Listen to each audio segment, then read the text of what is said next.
Bem-vindo ao Future Enterprise Show. Neste episódio temos como convidado Frederico Vaz, Chief Technology Officer na A2B Powered by Brisa. Esta conversa será conduzida por Fernando Bação, professor catedrático na Nova Information Management School da Universidade Nova de Lisboa, e Gabriel Coimbra, Group Vice President and Country Manager da IDC. O Future Enterprise Show é oferecido pela IDC Portugal e Nova IMS em parceria com a Nexans. Bem-vindos a mais um episódio do Future Enterprise Show, uma iniciativa da IDC em parceria com a Nova IMS, com o apoio da Nexans, um programa que pretende discutir os principais temas relacionados com o futuro das organizações numa economia cada vez mais digital.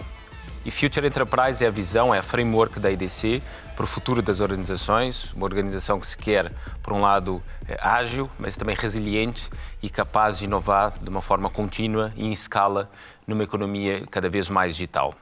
E cada episódio temos uma entrevista com uma personalidade que acreditamos que esteja ou a criar ou a transformar uma Future Enterprise ou a contribuir para esse ecossistema de transformação digital em Portugal. E hoje temos mais um convidado muito especial que está a contribuir para dinamizar e transformar esse ecossistema, o ecossistema de mobilidade global. Mas para apresentá-lo, como sempre, tem aqui o meu amigo e co-moderador, Fernando. Força. Muito bem, obrigado, Gabriel. É verdade, hoje o nosso convidado é o Frederico Vaz, que é o Chief Technology Officer da A2B, Powered by Brisa. Frederico, muito obrigado por aceitar o convite para estar aqui hoje connosco para esta pequena conversa. Nós já vamos falar um bocadinho sobre a A2B, que eu penso que pode não ser um nome conhecido de muitas pessoas, mas antes de passarmos a essa apresentação da A2B, gostava de começar com a pergunta que fazemos a todos os nossos convidados e que tem que ver com a tua carreira profissional, mas mais especificamente, quais são as qualidades ou qualidade que tu achas que foi mais marcante para o teu percurso profissional? Tens um percurso profissional de grande sucesso. Qual é que achas que são as qualidades pessoais que tens que mais contribuíram para este sucesso profissional? Em primeiro lugar, queria agradecer o convite à IDC e à Nova IMS, e ao Gabriel e ao Fernando por esta oportunidade de estar aqui a partilhar a minha experiência e aquilo que temos estado a fazer na empresa onde eu estou, também para transformar o grande ecossistema da mobilidade que nos serve todos os dias. Falando agora à pergunta, antes de falar das qualidades, para mim o que é mais importante é gostarmos daquilo que estamos a fazer. Ou seja, se nós estivermos na nossa carreira e na função que tivermos, se gostarmos daquilo que estamos a fazer, tudo é muito mais fácil. Em segundo lugar, as pessoas que trabalham connosco. Que nós, gostando, tendo as pessoas certas a trabalhar connosco, garantidamente teremos uma carreira de sucesso, porque depende de nós, mas depende muito com quem é que estamos a trabalhar. Então, sim, depois, se calhar as qualidades ajudam-nos neste caminho todo. E eu não vou falar aqui de muitas, porque todos nós temos qualidades, temos defeitos. Vou pegar apenas em duas qualidades que eu acho que eu tenho. A primeira é a forma como eu olho para os desafios que me são apresentados. Tenho uma tendência a olhar mais para o copo meio vazio, não para o copo meio cheio, não para o copo meio vazio, ou seja, para os aspectos positivos e para as oportunidades que esses desafios me trazem. E depois a capacidade de adaptação. Hoje em dia, no mercado em que estamos inseridos, nas diferentes oportunidades que nos surgem e nas empresas, dentro das próprias empresas, às vezes as diferentes oportunidades surgem dentro das organizações onde nós estamos, se não tivermos uma capacidade de adaptação, dificilmente conseguiremos vingar. Portanto, essencialmente são estas duas características, digamos, que eu acho que eu tenho e que contribuíram para hoje em dia ter tido a carreira que tenho tido e espero bem que no futuro também. Muito bem. Mas acima de tudo as equipas e as pessoas para mim são importantíssimas para o nosso sucesso. Ninguém consegue fazer nada sozinho. Claro, a partir de um certo nível é impossível, sim, não há forma. Desculpa. Não, Frederico, ia comentar, ou seja, começasse no grupo Portugal Telecom e agora estás na A2B. Queres explicar um pouco melhor o que é a A2B? Como é que a A2B está a contribuir okay. para essa dinamização do ecossistema de mobilidade global? Okay, tal como o Fernando disse, se calhar o nome A2B não é tão conhecido. A A2B é uma empresa que faz parte do grupo Brisa e se calhar era mais conhecida no passado com o nome Brisa Inovação. Portanto, a A2B foi uma transformação da marca Brisa Inovação, transformou-se para a A2B por causa da nossa missão de internacionalização. A A2B tem uma missão dentro do grupo de criar negócio e fazer negócio fora do grupo Prisa e fora de Portugal. Portanto, a A2B é o braço tecnológico do grupo, tudo o que seja tecnologia do grupo, seja para servir cliente final das diferentes empresas do nosso grupo, a Via Verde, as concessões rodoviárias. Portanto, temos a missão de desenvolver todas essas soluções, mas também de desenvolver toda a tecnologia que os meus colegas no grupo utilizam para operar essas autoestradas, para garantir a segurança dos utilizadores, para garantir a sua própria segurança, para operarem de uma forma eficiente toda a infraestrutura pela qual somos responsáveis. Portanto, a A2B acaba por ser quem desenvolve toda essa tecnologia. Pegando nos exemplos e naquilo que temos desenvolvido aqui em Portugal, seja coisas mais inovadoras, sejam coisas que hoje em dia já não são tanto inovação, mas são mais o standard, digamos, estamos a pegar nessa tecnologia e exportá-la para fora de Portugal. Neste momento estamos essencialmente focados no mercado americano, temos tido sucesso no mercado americano, já estamos com bastantes projetos e contratos no mercado americano, estamos em 10 estados, e isto num espaço curto de tempo, que é o que nos deve orgulhar a todos, a nós como empresa e a nós também como país, e estamos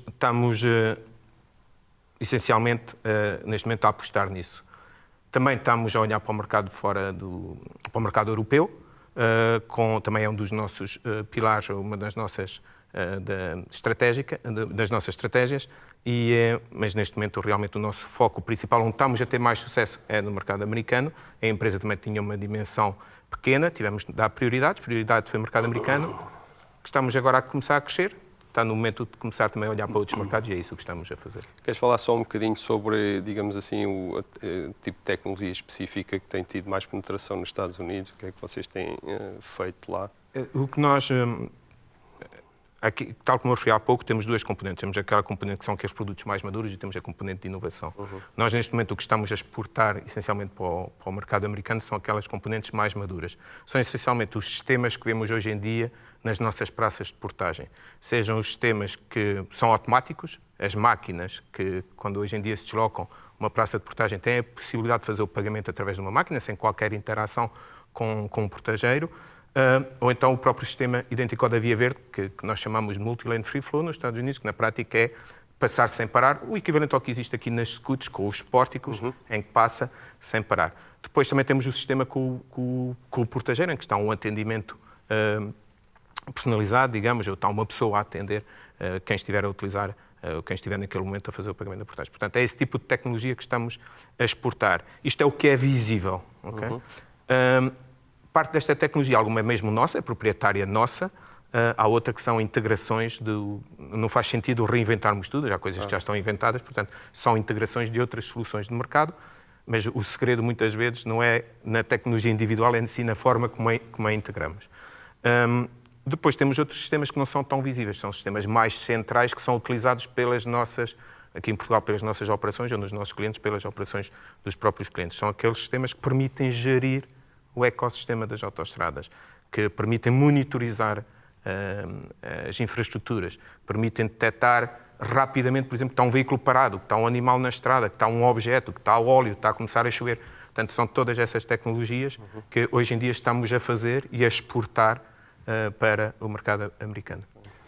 Frederico, esse ecossistema de mobilidade, ou seja, e para falar de uma forma muito mais prática, ou seja, a nossa mobilidade hoje é diferente daquela que era, se calhar, há 10, 15 anos, ou seja, hoje com todas as opções que existem, a condução autónoma que se fala tanto e que também já está aí, e todas as outras opções, não só de transportes públicos, mas uma série de novas formas de transporte dentro da cidade. Como é que tu vês a mobilidade nos próximos anos, se calhar daqui a 5, 10 anos? Hoje as coisas acontecem tão rapidamente que às vezes é difícil termos essa previsão. O que é verdade é que a forma como nós nos movemos tem vindo a evoluir rapidamente. É um movimento que tem acontecido. nós, como Brisa, também temos acompanhado esse movimento, essa aceleração desse movimento, e temos a missão de transformar a forma como as nossas comunidades se ligam, permitindo terem uma ligação e uma mobilidade mais simples, sustentável e segura. Para nós, a componente flexibilidade, simplicidade, sustentabilidade e segura são fatores importantes naquilo que estamos a pensar. E o exemplo disso, e temos estado a ver esse movimento rápido, que é a componente da eletrificação, a mobilidade elétrica, que seja ela baseada em carregamentos de baterias através da rede elétrica ou até através das células de combustível, ou seja, o famoso hidrogênio. E nós, no grupo, temos estado a investir bastante nesta componente da mobilidade elétrica. Hoje em dia, se viajarem na rede Brisa, já não tem que se preocupar onde é que vai estar um ponto de carregamento para eu carregar o meu veículo. Já existe, já está disponível em toda a rede Brisa, já conseguem encontrar, haverá sempre um ponto de carregamento disponível. Portanto, num curto prazo, nós vemos a mobilidade cada vez mais a ser uma mobilidade simples, segura, sustentável, esta componente da mobilidade elétrica, muito focada, a preocupação tem que ser no utilizador, porque o utilizador é que tem necessidade de se mover rapidamente e de uma forma simples, não ter que... Não sei, a pessoa, quando está a sair de casa, a pensar que vai de um destino A para B, A2B, daí o nosso nome A2B, quando a pessoa vai sair de casa e diz, quero sair de casa e quero ir para um determinado destino, para ele não pode ser um pesadelo estar a pensar como é que eu vou fazer esta minha jornada, como é que eu vou fazer este meu caminho. Portanto, eu vejo a mobilidade neste sentido, uma mobilidade mais simples, sustentável e flexível. E com a questão dos veículos autónomos, claramente será uma realidade, muito em breve. É uma questão de... Eu acho que aquilo que está, se calhar, a desacelerar a penetração dos veículos autónomos podem ser questões legais ou regulamentares, porque há aqui um conjunto de situações que têm que ser bem salvaguardadas. E se calhar dentro de, não digo daqui a 1 ou 2 anos, mas se calhar daqui a 5 a 10 anos, poderemos começar a ter carros voadores para fazer alguns serviços, como vemos hoje, a parte toda de logística, os drones. Já temos drones, não é? Os drones a entregarem encomendas. Portanto, e uma das coisas que se calhar vai nos começar a aparecer no radar daqui a uns anos é uma mobilidade, se calhar, fora deste planeta. Se calhar aquilo que temos estado a ver agora, os primeiros passos de conseguirmos ir para uma gravidade zero, que hoje em dia só está acessível a um número muito restrito de pessoas, se calhar daqui a 5, 10 anos será algo que vai estar mais acessível e que se calhar vamos começar, se calhar podemos vir a ter esta conversa aí num sítio com gravidade zero daqui a 10 anos. Portanto, será algo que garantidamente poderá começar. Mas até lá ainda temos aqui vários desafios, né? Agora, depois desse período de 2 anos de pandemia, o trânsito tem sido caótico e quando é que esperas que com essa inteligência que hoje se consegue ter, porque os carros estão conectados, porque de facto há tecnologia nas autoestradas, porque há a A2B, a Brisa e uma série de outras empresas que estão, de facto, também a trazer essa tecnologia. Na tua perspectiva, nos próximos anos vamos ter... Essa inteligência vai, de facto, permitir, não só pelos carros elétricos, mas por essa inteligência e pela capacidade de planear melhor as rotas de forma mais eficiente, vamos conseguir reduzir o trânsito e ter uma mobilidade mais rápida, pensando aqui não só em Lisboa, mas em Portugal, nas grandes cidades. Achas que sim? É assim, o fenómeno que estamos a ver neste momento até é um bocado... Se nós pensarmos há 2 anos atrás, quando fomos todos para casa, que as autoestradas e as estradas estava tudo vazio, e depois o voltar, digamos, à vida, não vou chamar normal, porque o normal de hoje é diferente do anterior, podia trazer aqui umas perspectivas diferentes com a questão das pessoas estarem mais a trabalhar remotamente e não ter tanta necessidade de se deslocar para os seus locais de trabalho. Isso é uma realidade, de facto, e essa realidade fez com que os hábitos de mobilidade se transformassem. Mas o que é certo é que o trânsito continua, pelo menos nas grandes cidades, hoje. Então, quando está a chover... Não é? Está pior, aparentemente, segundo as contagens, acho que está pior do que antes do início da pandemia. Eu acho que também pode haver aqui um tema ainda de alguma receio de andar em transportes partilhados versus andar no provável, transporte individual. sim. Não é? E depois, se entrarmos nas condições climatéricas, se chegarmos ao inverno, no inverno com as chuvas e isso, tendencialmente, não é só por... As pessoas têm tendência a utilizar mais o transporte pessoal, mas depois também as condições climatéricas têm impacto nas infraestruturas que acabam por criar o caos que às vezes se assiste nas grandes cidades. A tecnologia vai ajudar a isso, garantidamente. Como ainda, em alguns aspectos, essencialmente na questão dos carros conectados e carros autónomos, ainda é um bocado não podemos dizer concretamente, não, vai resolver este problema. Ainda é um bocado exploratório. Eu costumo dizer muitas vezes, e hoje em dia, não é tanto a tecnologia A ou B que vai fazer a diferença. É sim a velocidade com a qual vamos ter acesso à tecnologia. Porque hoje em dia qualquer pessoa que pense numa ideia de ter um produto, se calhar já não pensa tanto qual é a tecnologia que me vai servir este produto. Primeiro pensa qual é o produto, porque sabe que a tecnologia, se não existe, vai existir daqui um dia ou dois, daqui a um mês ou dois, porque é um ritmo tão grande que é impressionante, é algo que nunca vimos no passado. E, portanto, eu tendo um acesso fácil a essa tecnologia, e hoje em dia, se olharmos, por exemplo, para a inteligência artificial, hoje é muito fácil ter acesso a algoritmos de inteligência artificial. Está disponível em cloud, são serviços que estão lá, podemos ter disponível. E todo esse acesso a esse tipo de tecnologia, então, é que nos vai ajudar nesta componente da mobilidade para nos facilitar no nosso dia-a-dia. Seja para planear uma viagem, seja na componente da segurança, seja na componente da sustentabilidade.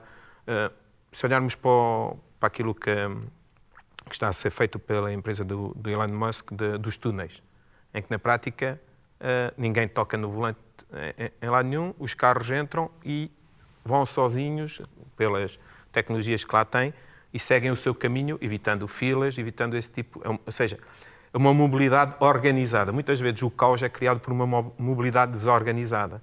E estas tecnologias todas de conectividade vão nos permitir ter acesso à informação, que nos vai permitir organizar a mobilidade e, assim, facilitar a vida das pessoas ou das comunidades quando se estão a mover. Portanto, eu diria que ainda não sabemos muito bem quais são os problemas concretos que vamos conseguir resolver. Sabemos que está a começar a existir muita informação que nos vai conseguir resolver determinados problemas, cada um com a sua prioridade. Uhum. Nós temos estado a falar aqui da tecnologia mais, digamos, impactante, aquela que vimos nos carros, nas autoestradas e por aí. Que outro tipo de tecnologia é que tu achas que vai ser importante nos próximos anos no setor dos transportes? Ou seja, outro tipo de desenvolvimentos tecnológicos, não tem que passar pelo carro que se conduz autonomamente e essas coisas. Que outras alterações é que tu estás a ver e que perspectivas para o futuro da área dos transportes? Indo aqui um bocado na repetição, a tecnologia em si e o acesso a ela vão ser realmente fundamentais. Para mim, claramente, a tecnologia, que já falei aqui um pouco, a parte toda da inteligência artificial será um serviço, não vou chamar uma tecnologia em si, porque ela utiliza várias tecnologias para funcionar, mas será algo que vai diferenciar e que vai ter um papel claramente no futuro. Que hoje em dia ainda está muito pouco explorada, vai nos potenciar muito mais do que aquilo que conhecemos hoje, e toda esta componente de capacidade de olhar para o passado, para prever o presente, para atuar no presente, atuar em real time e prever o futuro, é fundamental. Isso tanto se aplica nos carros autónomos, como se aplica naquilo que eu referi ainda há pouco do planeamento de uma viagem, da forma como se organiza todas as operações e todas as ações que são necessárias fazer numa infraestrutura. Quando vou fazer o planeamento de intervir numa infraestrutura, hoje em dia o que é que faço? Faço um planeamento baseado num conhecimento que as equipas têm. No futuro, se calhar, vamos fazer um planeamento mais baseado naquilo que a tecnologia me diz que é, ou seja, ser mais preditiva. Não é tanto o preventivo em que seguimos um script e sabemos que temos que ir àquele sítio, ser mais preditiva baseada na tecnologia. Olha, se calhar, considerando as condições meteorológicas que aquele local específico ou que aquele equipamento específico esteve sujeito nos últimos 6 meses, se calhar daqui a uma semana ou duas é melhor ir lá fazer qualquer coisa. Portanto, estas tecnologias que nos permitem prever o futuro para mim serão aquelas que provavelmente vão ter mais impacto. E depois é a forma e a rapidez que com que tenhamos acesso a ela. E para isso a cloud, que tem estado a evoluir muito, será claramente um papel fundamental, porque a cloud permite-nos essencialmente termos acesso a tudo, em qualquer lugar e de uma forma muito rápida.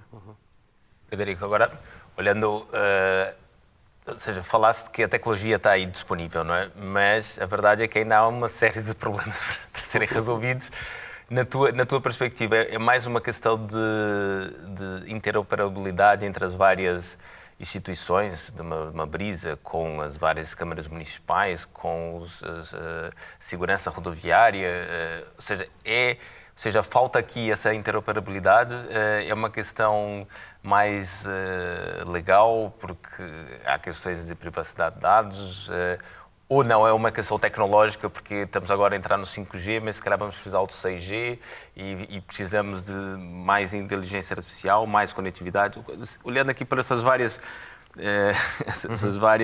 componentes, quais é que são os principais limitadores para conseguirmos chegar a essa mobilidade fantástica que todos nós queremos?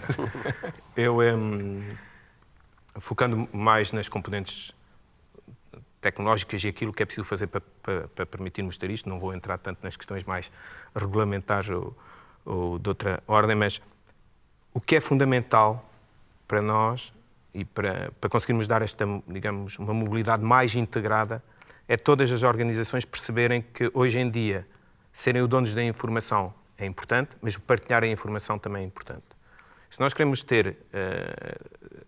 queremos tornar um município, tem o objetivo de tornar mais fácil a vida dos seus municípios, não é? Seja para se deslocarem dentro do município, até para transitar entre municípios. Nos grandes centros é o que acontece. Nós, na Brisa, e tal como eu já referi, o nosso objetivo é tornar a vida das comunidades mais simples, terem mobilidades mais simples. Uma empresa de transportes tem exatamente o mesmo objetivo. Portanto, isto só é possível, e a tecnologia já estando disponível, nós partilhando informação. E se queremos dar essa mobilidade simples, integrada, em que a pessoa, quando sai de casa, não tem que se preocupar, temos que expor a informação. Essa informação tem que estar disponível. Nós, hoje em dia, já conseguimos, na Via Verde, que faz parte do grupo, mas na Via Verde conseguimos ver a informação de como é que está o trânsito em determinado ponto da autoestrada, no site, seja na aplicação, seja no site. Portanto, expondo esta informação e tendo esta informação existe, é uma questão de ser disponibilizada de forma aberta, mas controlada, porque depois temos todos os temas de privacidade e isso, nem vou entrar por esse caminho, é muito mais fácil. Portanto, acho que aqui é uma questão de, primeiro, a mentalidade das organizações, que está a dar esse caminho, não tenho dúvidas disso, de expor a informação. A informação é útil para cada uma das organizações, mas se nós abrirmos a nossa informação, também vamos ter acesso a outro tipo de informação, que também poderá ser útil para nós. Portanto, é mudarmos essa mentalidade e depois as entidades que decidem do ponto de vista mais regulatório têm que fazer o papel delas para a sua missão também, que no final do dia é servir melhor toda a gente e quem utiliza os serviços. Portanto, ela existe e, como tudo, no setor dos transportes, como noutros setores, a informação é chave e é fundamental. Mas então é preciso mais partilha, é preciso mais essa cultura e esse mindset de trabalhar em ecossistema, que ainda estamos a dar os primeiros passos. É como na inovação, hoje em dia, eu falei disso no início, é como quando das carreiras disse, ninguém faz nada sozinho. As empresas é igual, não conseguem. Primeiro, não se consegue inovar sozinho hoje, por isso é que se fala muito da inovação aberta. Termos várias entidades a compartilharem ideias e a discutirem ideias para depois dar inovação. Quando estamos a dar serviços, quando queremos prestar um serviço a um utilizador ou a alguém, termos acesso a várias informações e não nos fecharmos apenas no nosso mundo é fundamental, se quisermos. Mas tu achas que em Portugal tem feito... Porque a ideia que eu tenho é que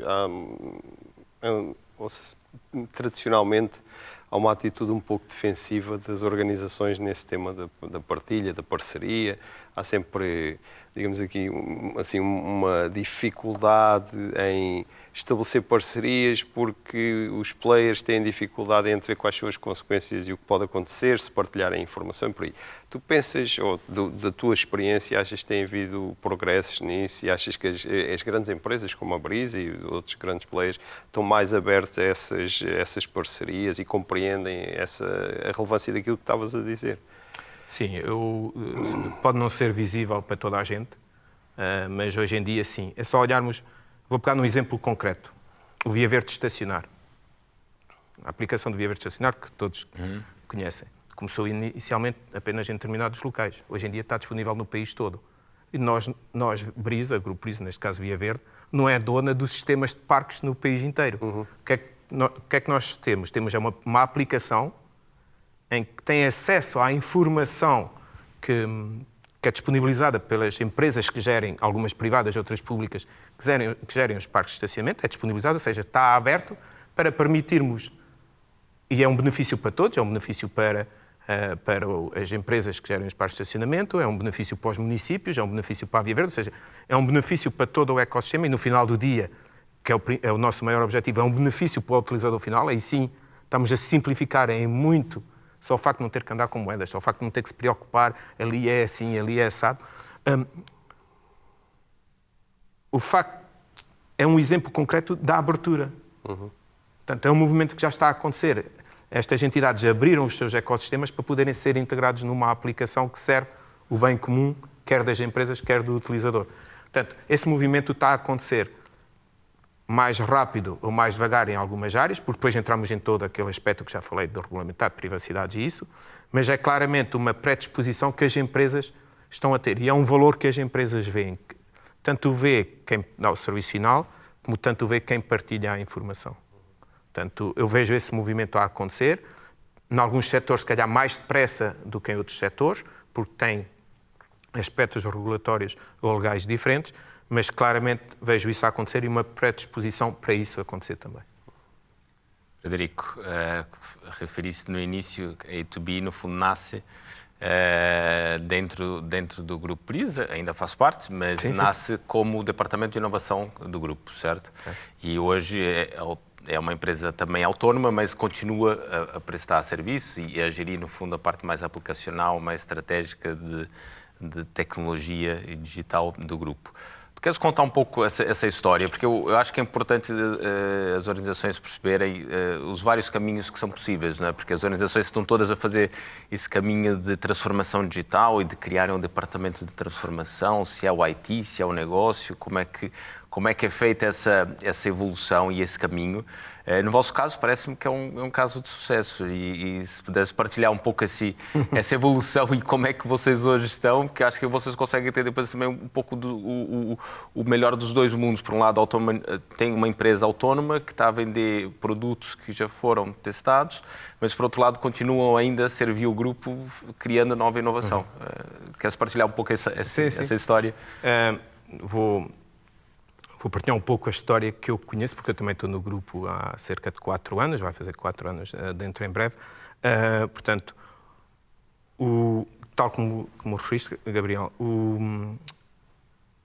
a A2B inicialmente era um departamento de inovação dentro da Brisa, que fazia os produtos de inovação, teve na origem da implementação do sistema da Via Verde, por exemplo, teve na origem das máquinas automáticas. Depois autonomizou-se e criou-se uma empresa chamada Brisa Inovação, uma empresa, nesse caso, completamente 100% Brisa, que continuou o seu caminho da inovação, mais continuar a suportar o negócio da Brisa, porque tinha que acontecer. E o que é importante aqui foi o acreditar que sempre houve dos acionistas da própria Brisa, não é? Porque as empresas criam-se ou têm sucesso, também tem que ter um suporte acionista que permita com que isso seja possível. Portanto, sempre foi estratégico para o grupo e para os acionistas da Brisa ter uma empresa de fornecimento tecnológico. No fase inicial, muito para dentro. Isso era uma forma de também se diferenciarem perante as ofertas que eram dadas aos utilizadores das nossas infraestruturas. Depois, então, decidiu-se criar uma empresa com esse objetivo de internacionalizar.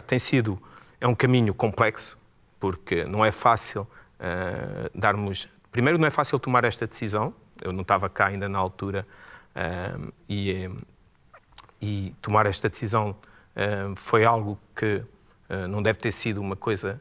Acredito, do ponto de vista racional, foi fácil e simples. Depois, todo o ecossistema que é preciso criar para se dar este salto é que traz a complexidade. Portanto,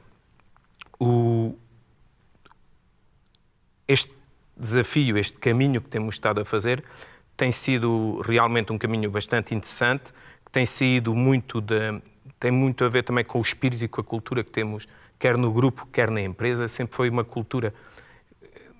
Tendo nascido como um departamento de inovação, é algo que nos é intrínseco, que é a cultura da inovação, a cultura do experimentar, a cultura do risco. Quando estamos a fazer inovação, estamos a querer arriscar. Há coisas que vão ter sucesso, há outras coisas que já sabemos que não vão ter sucesso nenhum. Portanto, isso faz parte do nosso ADN, faz parte das nossas pessoas. E isso é o fator também para o sucesso. Ou seja, quando estamos aqui em Portugal e de um momento para o outro dizem não, agora vocês vão vender o que está aqui em Portugal para fora de Portugal, e essencialmente focado no mercado americano, se não existir esta cultura, este ADN de risco, as pessoas têm algum receio. É normal, há ansiedade, há esse tipo de coisas. Portanto, toda esta base e o facto de também estarmos dentro de um grupo sólido, que nos dava aqui algum conforto, que nos dava aqui alguma rede, fez com que nos dava e dá, fez com que as pessoas assumiram esse risco e tivemos o compromisso de então ir nesse caminho. Mas hoje em dia, a A2B, sendo uma empresa autónoma, faz parte do grupo Brisa, tem muitas vantagens em fazer parte do grupo Brisa. Não só pela questão de ser um grupo com a dimensão que tem, mas pela questão, e que nos diferencia de alguns dos nossos concorrentes, existem bastantes concorrentes, que é o facto de estarmos próximos de quem todos os dias utiliza a tecnologia. Uma coisa é desenvolver tecnologia num laboratório e entregar a alguém e começarem a mexer. Outra coisa é estarmos a desenvolver tecnologia, mas estarmos próximos dos negócios, das pessoas que a utilizam no dia a dia. Ou seja, conseguimos sentir os problemas delas. Que a tecnologia é para resolver os problemas das pessoas. Portanto, de quem mexe nela, de quem a utiliza, seja dentro da organização, seja para os clientes. Portanto, essa é uma grande vantagem que nós temos. E o que nos ajuda também é enfrentarmos com muito mais confiança o mercado fora de Portugal e o mercado fora do grupo da Brisa. Mas vocês, então, só para fechar, ou seja, a A2B, no fundo, continua também a prestar serviços e a ser o braço de inovação, mas não só de inovação, mas também a parte toda de gestão mais aplicacional, tecnológica do negócio Brisa, certo? Certo, ou seja, nós continuamos com a inovação, mas somos todo o braço tecnológico da Brisa. A A2B é responsável por todo o desenvolvimento e manutenção da tecnologia que suporta todo o negócio na Brisa ao dia de hoje, seja desde as aplicações, seja mais tecnologia que é utilizada nas infraestruturas, como, por exemplo, uma simples câmara de vigilância. Somos nós que fazemos toda a integração dessa câmara no ecossistema que as nossas operações utilizam para gerir as infraestruturas. Portanto, temos os dois papéis dentro do grupo, sim. Bom, tu, portanto, és responsável pela tecnologia da A2B. Eu sei que a A2B já é uma empresa relativamente grande, tem cerca de 250 e tal colaboradores. Há duas coisas que eu gostava de perguntar. A primeira é, tu tens sentido que há maior pressão na captação de talento, ou seja, vocês têm sentido que há maior dificuldade na contratação de talento nesta área? E a segunda tem que ver com o trabalho remoto e a forma como vocês encaram esse trabalho remoto, ou seja, se é uma coisa que vos parece que para vocês será importante no futuro, se é uma coisa que não faz muito sentido para vocês. Qual é a tua perspectiva nestes temas? Respondendo à primeira pergunta, a realidade hoje é que realmente o acesso a conhecimento nestas áreas tecnológicas não é uma coisa, não é simples, não é fácil. E com o crescimento, como referiste, nós neste momento somos cerca de 250 entre pessoas internas e pessoas externas dos nossos parceiros. E nós tivemos um crescimento muito rápido nos últimos 2, 3 anos a nível de capacidade de pessoas, de recursos humanos, crescemos muito depressa. E isso trouxe-nos desafios muito grandes, desafios quer organizativos e desafios de realmente ter acesso a essa capacidade rapidamente. Porque nós temos os projetos para fazer, temos que rapidamente ter acesso a essa capacidade. E o que temos verificado ultimamente, e essencialmente desde o Covid e deste confinamento, e também da questão da facilidade do trabalho remoto, é que tem sido cada vez mais difícil termos acesso a esse conhecimento e a esses recursos. Há uma concorrência muito grande de acesso aos recursos. Depois entramos na lei da oferta e da procura, que para nós, estando nós no mercado competitivo com concorrência mundial, nos traz desafios acrescidos. Até à data de hoje temos estado essencialmente em toda esta componente de desenvolvimento de produto e de soluções, temos estado essencialmente a recorrer a recursos portugueses, ou seja, a pessoas que sejam nos quadros da A2B, sejam dos nossos parceiros de recursos, que estejam em Portugal, ou quando digo Portugal é continente e ilhas, mas cada vez mais estamos a chegar à conclusão que para o crescimento que nós pretendemos, para a rapidez com que nós temos que fazer de scale-out de equipas, vamos ter que provavelmente ir para outro tipo de abordagens. E isto acaba por ser o reflexo da dificuldade que estamos a ter em encontrar recursos no nosso país, e também, às vezes, não é só a questão do encontrar, é a questão da própria rotatividade, porque a concorrência dos recursos não é só interna, é externa, e nós, como país, temos algumas dificuldades também de competir contra grandes players internacionais, sim, claro, que dão componentes salariais que não são suportáveis para uma empresa portuguesa. Não podemos dizer, é uma questão... Não dá. Há coisas que não é possível. Por vários motivos. Seja por equidades dentro das equipas e seja até pela questão do próprio negócio em si. Porque depois acabamos por não ser competitivos, ou não sermos competitivos, não conseguimos vender as nossas soluções. Claro. Relativamente à segunda pergunta, o trabalho remoto. Nós temos trabalho remoto desde... Nós, aliás, já estávamos com experiências de trabalho remoto antes de vir o Covid.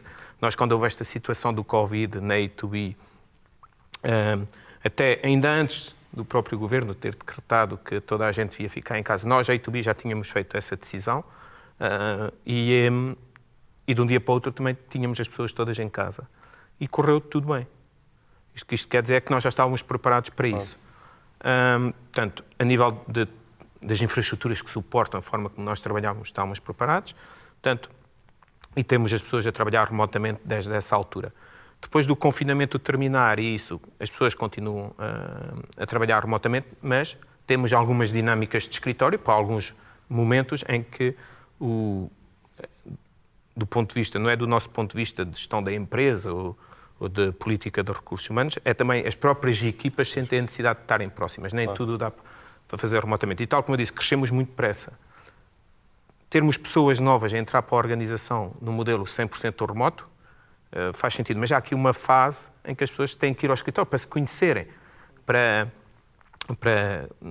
Uma coisa é conhecer a cara através de uma plataforma, outra coisa é estarmos pessoalmente. Portanto, as próprias equipas identificam esses momentos, mas sim, para nós, o trabalho remoto é uma normalidade hoje em dia e que também nos pode ajudar neste scale-out fora de Portugal. Claro.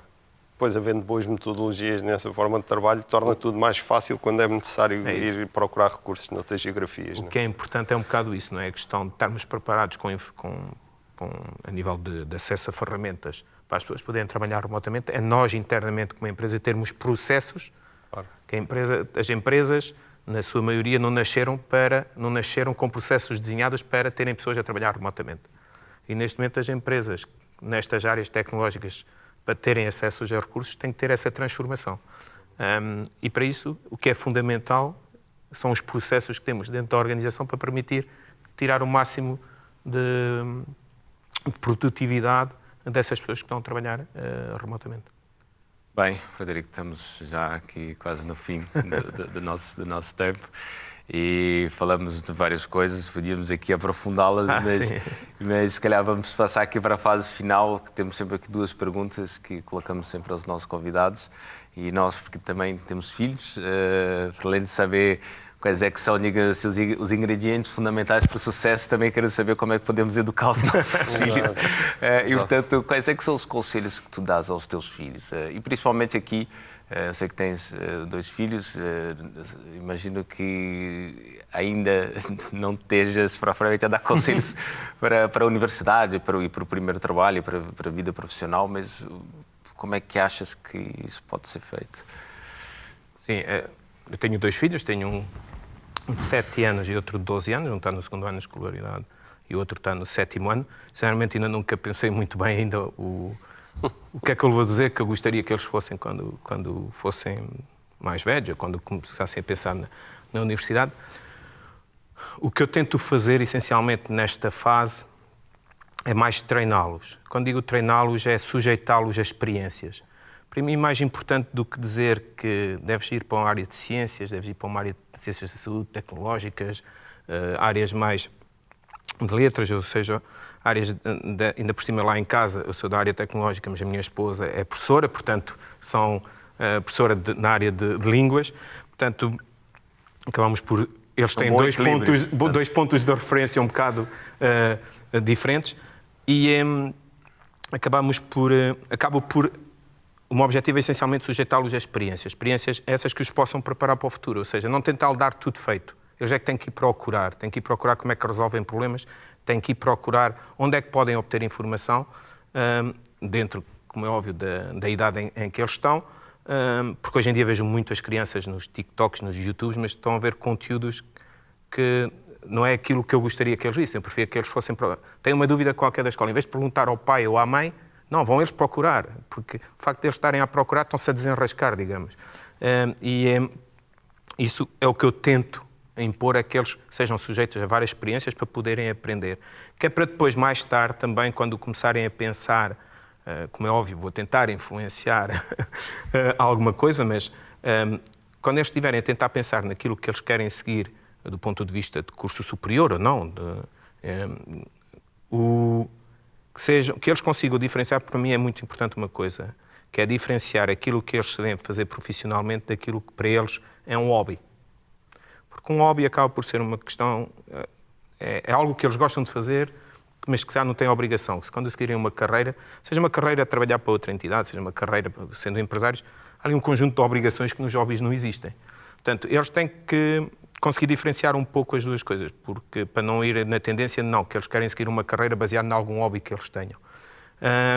E isso, com experiências que eles vão tendo e daquilo que eu quero sujeitar, eles conseguirem fazer esta diferenciação quando forem mais velhos e decidirem. Depois a questão da carreira, do curso de formação que eles tiverem. Hoje em dia, com a facilidade com que temos acesso, está aqui a nova IMS até, a facilidade com que temos acesso a conteúdos e a cursos, o facto de eles, imaginemos, vão para um curso de engenharia qualquer, uma engenharia informática. Os caras acabam depois o curso e rapidamente fazem uma especialização noutra área diferente. Portanto, que era algo que no passado era muito mais complexo. Hoje em dia tem-se acesso a esses cursos em e-learning, seja o que for, e rapidamente conseguimos seguir percursos diferentes da nossa carreira. Portanto, os conselhos que eu tenho feito são mais nesta fase, não é conselhos de orientá-los, é mais sujeitá-los a experiências para depois eles então conseguirem ter autonomia influenciada, se calhar, quando lá chegar, orientada a isso. Olha, Frederico, chegamos à última pergunta. A última pergunta é mais um conselho que pedimos. Nós aproveitamos estas entrevistas também para aprender um bocado, não é? para tentar pensar de forma um pouco diferente sobre alguns destes temas. A última pergunta é sobre leituras, sobre livros, pode ser livros, ou filmes, ou podcasts. Experiências que tenhas tido nesta área que te marcaram, quer profissionalmente, quer pessoalmente, e que sejam relevantes para ti, que acho que justifiquem mencionar.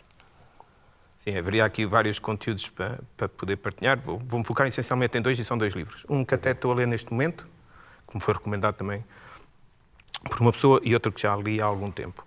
O primeiro que eu vou falar, que eu recomendaria, é um livro muito simples, é um livro pequeno, tem cerca de 100 páginas, que é uma fábula que nos pode servir muito na nossa vida pessoal e na nossa vida profissional.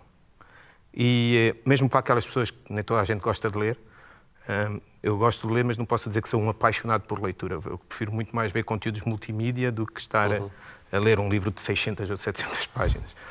Mas mesmo para aquelas pessoas que não são apaixonadas pela leitura e não gostam de ler, é um livro que se lê facilmente, não só são 100 páginas, mas pela forma como a história é contada. O livro chama-se O Meu Iceberg Está a Derreter, que é um livro... Não vou contar os pormenores, porque depois tiro a curiosidade a quem tiver interesse em lê-lo, mas na prática é a história de uma colónia de pinguins que está perante uma determinada situação. E o livro, quais são as mensagens principais que nos traz? São mensagens muito associadas que nós vivemos no nosso dia-a-dia, seja na nossa vida pessoal, seja na nossa vida profissional. São as mensagens associadas à mudança. Sempre que existe uma necessidade de mudança, há um conjunto de acontecimentos que aparecem. E esse livro foca e trabalha um bocado esse conjunto de acontecimentos. Desde obstáculos, desde motivação de toda uma comunidade, naquele caso uma comunidade de pinguins, desde da própria resistência à mudança, e não me vou esticar muito mais, portanto, dá-nos mensagens em toda esta componente. Este livro é baseado num estudo da Harvard Business, que foi e acho que ainda é um best-seller nos Estados Unidos, recomendo a qualquer pessoa. Já é um livro antigo, não é um livro de há 2, 3 anos, é um livro mais antigo, mas acaba por indiretamente... E dá para o passado. Se calhar eu li no passado e servi no passado, serve no presente e provavelmente vai servir no futuro algumas das mensagens que lá vêm, porque apanhamos sempre situações diferentes. O segundo livro é um livro que eu estou a ler neste momento, que é um livro maior, um livro muito mais ligado à vida profissional, que é o livro que chama-se The Phoenix Project. Na prática é um livro muito associado aos modelos organizativos. Eu ainda estou no início, portanto ainda não sei o fim da história. Esse livro é um livro que, para quem está nas áreas da IT, que tem casos práticos do que é a realidade do mundo IT.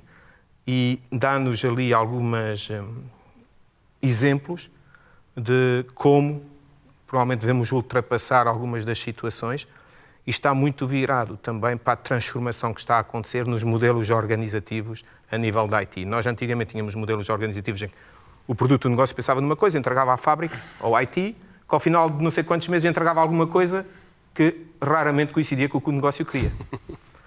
E aqui acaba por criar aquele... E eu sou defensor desse modelo, de haver aqui uma proximidade sem desresponsabilização, que são duas coisas diferentes, mas uma grande proximidade entre as equipas de produto que pensam negócio, com as equipas que estão a desenvolver. Que é aqueles modelos tradicionalmente chamados modelos Agile, que se utiliza muito hoje em dia na gíria, que na prática é termos as equipas a trabalharem muito mais perto e quem está a desenvolver apresentar resultados ou ir mostrando aquilo que está a fazer para antecipar os problemas que poderiam surgir no futuro. Portanto, são os 2 livros que eu deixava a sugestão. Este segundo livro, não sei se existe tradução para português, foi-me recomendado também por uma pessoa que está ligada à tecnologia, é um livro recente. Bem, Frederico, ficam aqui várias sugestões e recomendações. Acho que foi aqui uma conversa fantástica. Enfim, acho que começamos por falar também da forma como tu vês também a vida a nível pessoal e profissional, não é? Sempre do lado positivo, não é? Com o copo meio cheio, e uma preocupação muito grande. Eu percebi começasse dessa forma e acho que terminasse com essa recomendação desse livro, a falar sobre a nossa capacidade de sermos ágeis, flexíveis e nos adaptarmos às várias situações e, portanto, acho que isso marcou, acho que os 2 livros que referiste falam um pouco sobre isso. A parte inicial também tu já referiste que esse é um traço importante e fomos também falando sobre como é que o setor e esse ecossistema da mobilidade também está a fazer essa adaptação e como é que tem que acelerar e tem que se adaptar para, no fundo, conseguir fazer com que nós todos tenhamos uma vida melhor e menos trânsito no final do dia, que isso é importante. Mas foi interessante e depois também perceber um pouco como é que o próprio grupo Brisa também tem feito esse caminho de adaptação que passa pela inovação e como é que essa Brisa Inovação se tornou numa empresa A2B que agora está a ter sucesso lá fora, principalmente nos Estados Unidos, que é um mercado sempre muito, muito difícil, muito maduro e, portanto, parabéns. Foi uma conversa ótima. Fernando? Não, a única coisa que queria era voltar a agradecer ao Frederico o tempo e a disponibilidade para esta conversa tão simpática e tão agradável. Desejar boa sorte para os esforços da A2B na internacionalização. Eu acho que isto é um aspecto muitíssimo importante para a economia portuguesa e para Portugal, ter empresas que são capazes, nas áreas de tecnologia, penetrar em grandes mercados, como o mercado americano, e, portanto, penso que o sucesso da A2B é, em larga medida, o sucesso de todos nós, e, portanto, desejar uma continuação de muito sucesso nestes esforços de internacionalização, e daqui por uns tempos voltaremos a contactar-te para sabermos como é que a história está a decorrer. Então, obrigado. Se calhar daqui a 2 anos para vermos como é que a vida aqui na Terra não parece estar a decorrer, e daqui a 5, 10 para perceber se na gravidade zero voltamos a ter uma outra conversa. Exato. Frederico, muito obrigado. Eu é que agradeço a oportunidade aos 2 por me terem estado aqui a ouvir-me e como é óbvio, estamos disponíveis, não só eu, para conversarmos sobre outros temas ou voltarmos a repetir este tema e, como a Gabriel estava a dizer, se calhar falarmos da mobilidade noutro sítio. Muito bem. Muito obrigado e parabéns pela iniciativa também. Obrigado. Muito obrigado. E assim terminamos mais um episódio do Future Enterprise Show, uma iniciativa da IDC, em parceria com a Nova IMS, com o apoio da Nexcellence. Muito obrigado e até à próxima.